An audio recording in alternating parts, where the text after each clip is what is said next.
అరటి దవ్వతో కూర. దీనికి కావాల్సిన పదార్థాలు: అరటి దవ్వ మనకి కావాల్సినంత తీసుకోవాలి, ఎంత కావాలంటే అంత మార్కెట్లో దొరుకుతుంది. దీన్ని ఈ పైదంతా తీసేసేసి ఇలా రెడీ చేసి పెట్టుకోవాలి. ముందర 1/2 కప్పు పెసరపప్పు, ఒక చిన్న కొబ్బరి చిప్ప, 3 పచ్చిమిరపకాయలు.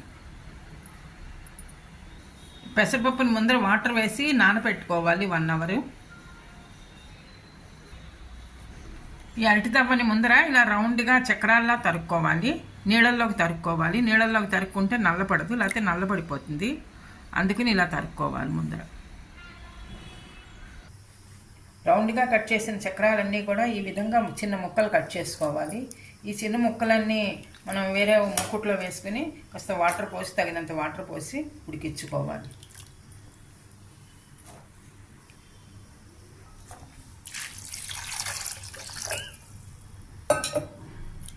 రవ్వ ముక్కలు ఉడికాయి.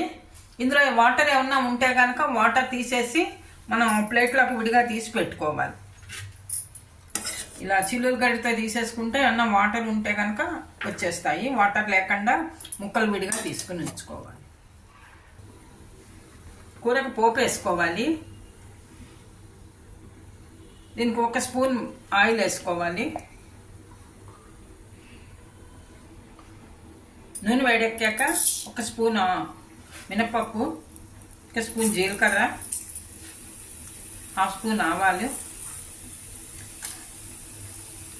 2 మిరపకాయలు ఇలా ముక్కలు చేసి వేసుకోవాలి.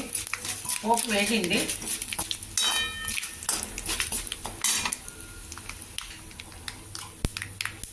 ఆ స్పూన్ ఇంగువ,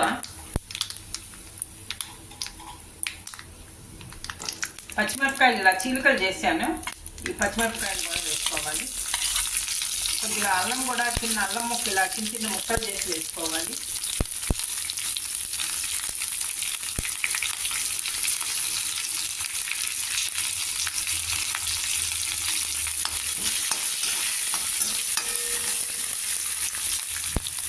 పెసరపప్పు, నానబెట్టిన పెసరపప్పు కూడా ఇలా ఓడేసాను. ఈ ఓడేసిన పెసరపప్పు ఇందులో వేసుకోవాలి. కొద్దిగా వేయించుకోవాలి.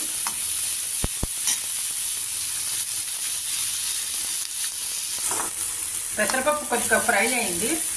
ఇప్పుడు ఇందులో కొబ్బరి తురుము పెట్టుకున్నది, ఈ కొబ్బరి కూడా వేస్తున్నాను. ఇది కూడా కొద్దిగా ఫ్రై అవ్వాలి. కొబ్బరి కూడా కొద్దిగా ఫ్రై అయింది.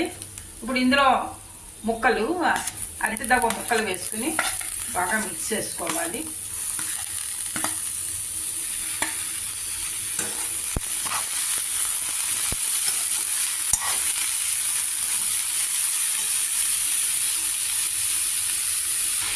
కూరకు తగినంత ఉప్పు, కొద్దిగా పసుపు బాగా మిక్స్ చేసుకుని కొద్దిగా స్టవ్ మీద ఇవంతా అన్నీ కలిసేలాగా బాగా మిక్స్ చేసుకోవాలి.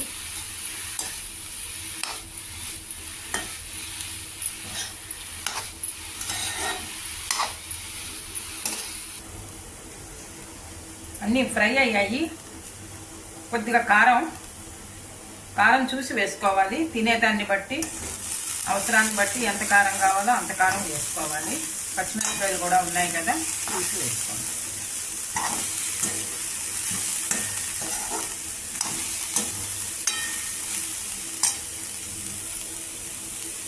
ఫైనల్గా చిన్నగా కట్ చేసిన కొత్తిమీర బాగా మిక్స్ చేసేసుకోవాలి. ఇది కూడాను చాలా ఆరోగ్యానికి చాలా మంచిది. ఇది మంచి ఫైబర్ ఉంటుంది దీంట్లోనూ.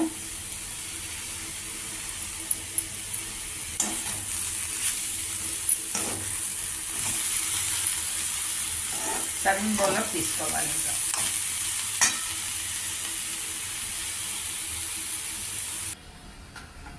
అరటి దవ్వ లేదా బనానా స్టెమ్ కూర రెడీ అయింది. దీంట్లో ఫైబర్ పార్ట్ అది చాలా ఎక్కువ ఉంటుంది. ఇది మనం వేడివేడి రైస్లోకి సర్వ్ చేసుకుంటే చాలా రుచిగా ఉంటుంది, ఆరోగ్యానికి చాలా మంచిది. ఇది పుల్కాలోకి కానీ చపాతీలోకి కానీ కూడా సర్వ్ చేసుకోవచ్చు. మీరు కూడా ట్రై చేసి చూడండి. ఈ వీడియో నచ్చితే లైక్ చేయండి, షేర్ చేయండి, సబ్స్క్రైబ్ చేయండి. Thank you for watching.